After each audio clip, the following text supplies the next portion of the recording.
Hey YouTube, I'm back for another video, and I've been slacking. I've been feeling a little under the weather the last couple weeks, so I haven't been able to get anything filmed or out to you guys. But feeling a little bit better today, so I thought I would do a quick update on the model train layout that I've been planning for my wife, actually.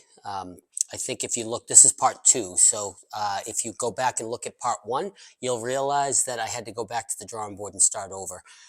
We went and picked out a train, and we picked out the curve radius and all that stuff. And after we brought it home and laid it out on the floor, we realized that we, being inexperienced with model trains, picked the complete wrong setup.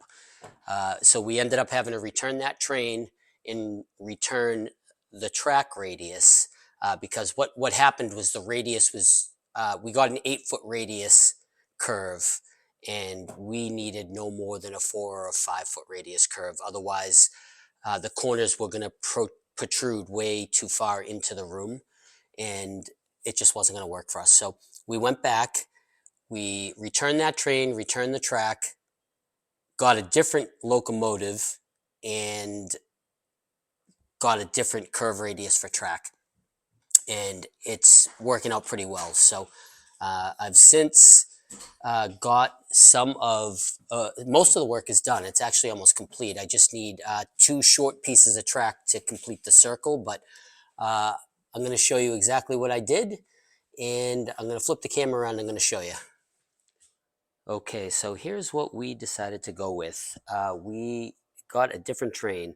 We liked the last train because it was a Pennsylvania Railroad locomotive, and we purchased our log home kit from Pennsylvania, a company out in Pennsylvania called Zook Cabins. It's like an Amish built cabin, and we thought it would be cool to put a Pennsylvania themed railroad in the house, but that locomotive required a much larger radius curve, so we had to return it, like I said, and we went with this one. This is called, this is made by the same manufacturer, USA Trains. We got it from the same model train store, which is Charles Rowe in Malden, Massachusetts, the Charles Rowe Supply Company. And this is their Docksider train. And this is a really, really heavy duty train. This whole thing is cast iron, or cast metal, some sort of a metal. But this weighs about 13 pounds, whereas the other train that we had was a plastic train, and that only weighed about 3.5 pounds. So this is a much, much heavier train. We There weren't a lot of theme options, like there was, a New York uh, theme, and there was a what was the other one? Bethlehem Steel was one of them. And ironically, when I swapped it out, I asked for the Boston to Maine train, and I got home and I opened up the box, and they gave me the wrong train. I had to go back for a third time. Uh, it was kind of frustrating, but it is what it is, right? But this train's cool because this one actually has sound in it, and it also smokes.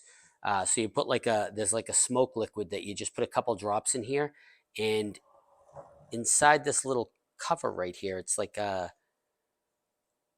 hard to get up because I don't have any fingernails. It's hard to pull up, but let me see if I can get that. All right, this little cover comes off, and if you look inside, you got the switches. So this one here is for the first switch is for the light. There's a light on the front and the back. So when it's going forward, the front light's on. When it's in reverse, the back light's on. Then it's got a sound card, and that's this button here to turn on the sound. This one here is for the motor, to turn on the motor on and off, and the fourth switch is to turn on the smokestack. And they say if you don't have any smoke fluid in it, that you should not leave. The smokestack turned on, because it can burn out the heating element, I guess. But yeah, so we went with this, and we did also got a car. And this car here is made by Bachman, and this one is just a, it's just a basic log car. I might get another one, but that's all we have right now for cars. But I'm gonna flip the camera up to the shelving and show you what I did now. So if you look up here, you can see I got all my brackets and stuff on Amazon, and I'll put links to everything in the description. You can see these brackets here. Uh, they're pretty heavy duty. They say they're rated for 160 pounds per pair, I think. So basically what I did is I used just regular framing lumber. It's crazy how nice this lumber came out. But this, going all the way around the room, I used 2x8 framing lumber. And then this wall, I had to use a 2x10 framing lumber. And the reason why is because there's like a support column here, and it bumps out 2 inches off the wall. And so I wouldn't have had enough room to get the train by that column. I needed just a little bit more depth. So what I did is I just got a 2x10 and I notched around it. But basically what I did is I got the framing lumber and I sanded it down with 3 different grits of sandpaper. I started with an 80 grit, then I did a 120 grit, and then I did a 220 grit. And I sort of rounded the edges of the corners and stuff. And then I stained it with what was it? It was called pecan. I believe it was pecan walnut. No, it wasn't walnut. It was pecan something. Uh, I'll put it down in the description. I can't remember what it was. But I put 2 coats of stain on it. And then I did 1 coat of clear polyurethane. And it is almost spot on identical with the color of our walls. You can almost not even tell. So yeah, it came out good. And then I mounted it. All the shelving is level. It was very easy to put up with these brackets. And then I'll get up and I'll show you the track real quick. Okay, so currently this side of the room is completely done. The track is all screwed together. It's all tacked down. It's nice and tight all the way around to the other side to about halfway across that wall. And I have not screwed down the other side of the track yet because I may need to make some slight adjustments to it. You can see right here I have a small gap. It's about 17 inches. So I had to order a couple of small pieces of miscellaneous track just to cover this gap. And it's the same thing on the other side. So I was just short 17 inches of track on each side. So the wiring, I want to show you what I used for the wiring. So I'm going to put 2 connections. This is not wired where I'm going to wire it. I'm actually going to run the wire up. I'm going to try to tuck it tight into that beam and right up behind the shelf, and we'll put it on a little floor lamp right there on the shelf for the controller. But I'm going to run, once I run the wire up, I'm going to run it across to this corner, and I'm going to tie in right there. And then I'm going to run another connection across to the other corner and tie in. So there'll be 2 connections, power connections on the track. I think 1 will make it. We'll send power around this whole radius, but I'm going to do 2 just in case. But I'm using these little connectors here. They're like little splitters, and they're called Wago splitters, W-A-G-O. And basically, you can send power into one, and then you can split it out 2 ways. And you can get these in different configurations. You can get them as much as 10 splits if you want, I think. But a 10 pack of these is only like $5 at Home Depot. So those are going to work out good for me. And yeah, so that's where I'm at right now. I'm going to power the train up, and I'm going to give you a demo. I can run it along this side of the track, but then I have to stop when it gets to the other side of the room because obviously it'll derail at the break in the track. But I'll give you a quick demo, and then when I get the entire train completed, we're going to put some backlighting, some like we're going to put like some strip lighting along the track, and it will just be something like ambient. It's not going to be anything crazy. It's just going to be a very, very mild glow of ambient lighting. But when I get that completed, I will do a final part 3 video. I'll show the train operational with all the lighting up and everything, and then I will put I'll put a little spreadsheet together and I'll give you a breakdown of the entire cost, all the way down to the penny, of what this entire thing cost me. And that would include the trains, all of the track, all of the brackets, the lumber, everything, and how long it took me to build it. So once I get the entire layout done, I will do a final video with all of that.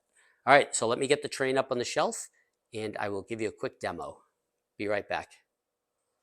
Okay, so here's the power control that we're using. It's the USA Train Power 4, and I believe that stands for 4 amps.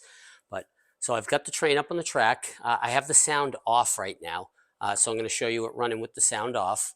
One thing I didn't point out in my last section of this video is that I do intend to put a small guardrail up around this entire thing.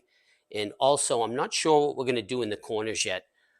We may just leave it as is and leave the track exposed, or I may just cut another board into the corner and sort of cut the curve radius with it. And, but I'm not sure exactly what I'm going to do for a guardrail yet. I'm thinking I might put some sort of a black eye hook post in a couple spots, and then run like a small black chain link fence going all the way around, just in case of a derailment, just to have a safety barrier, because that is a 13-pound locomotive, and if that fell on someone's head, it could hurt. So let me run the train real quick, and you can see it running without the sound, and then I'll turn it on. I'll turn the sound on, and you can hear it run with the sound. So here we go. So I'll start off slow, and then I'll put it up to full speed so you can see it running full speed also. I think most days this is about the speed we'd be running it, but that's full speed. But like I said, I think we'd probably be running it more at this speed. And I've got to stop it right there because there's a break in the track. And now I'll reverse it.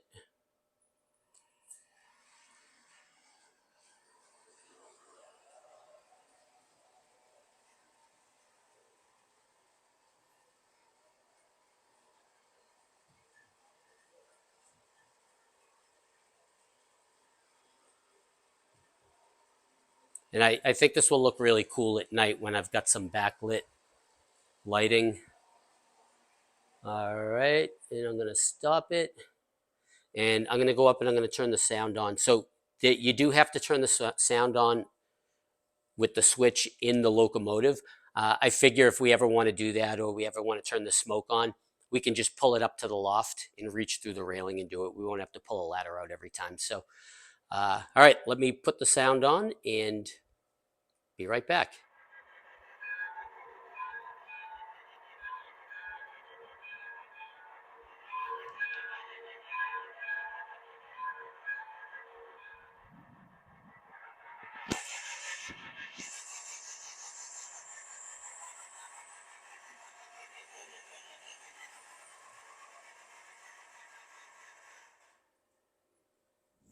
So anyways, I hope you enjoyed part 2 of this shelf train building series.